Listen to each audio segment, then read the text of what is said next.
Samantala, nasa Legazpi City, Albay na ngayon ang medical team ng Members Church of God International o MCGI para magkaloob ng libreng serbisyo medikal sa mga pamilyang naapektuhan ng pananalasa ng Bagyong Christine. Bit-bit din ng grupo ang 300 grocery packs na ipamamahagi sa mga pamilyang hirap pa rin ang kalagayan matapos ang nagdaang bagyo. Mula sa Legazpi City, Albay, makibalita tayo kay Alan Manansala live.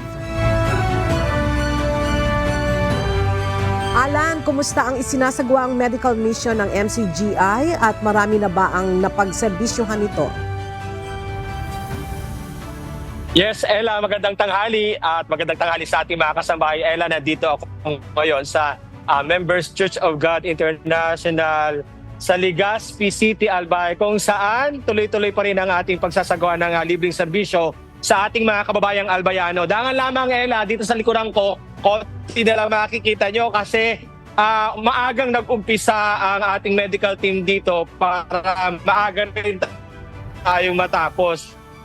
Kaya medyo bawas na yung ating pong mga pasyente na nag-avail ng libreng serbisyo. Ganun pa man, Ella, ay nasa ikatlong araw na tayo ng pag-iikot o ang pag-iikot ng medical team dito sa Bicol Region para maghandog ang Members Church of God International o MCGI ng libreng serbisyo sa ating mga kababayan. Ito ay para maghatid ng libreng medical check-up para sa mga bata at matatanda, maging feeding activity at libreng gamot at vitamins ang ilang sa mga ipinagkaloob ng grupo. Mamamahagi rin ng 300 family food packs para sa mga pamilyang apektado ng kalamidad.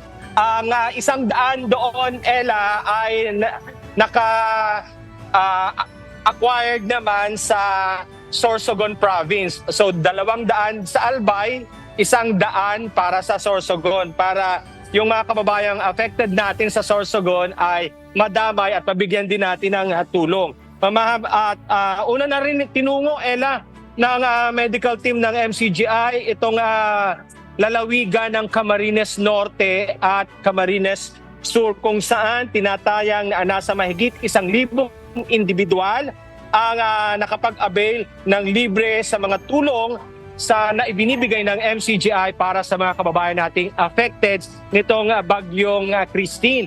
At dito nga, Ella, nakikita natin sa dakong ito, sa lugar na ito, ay ito yung mga gamot.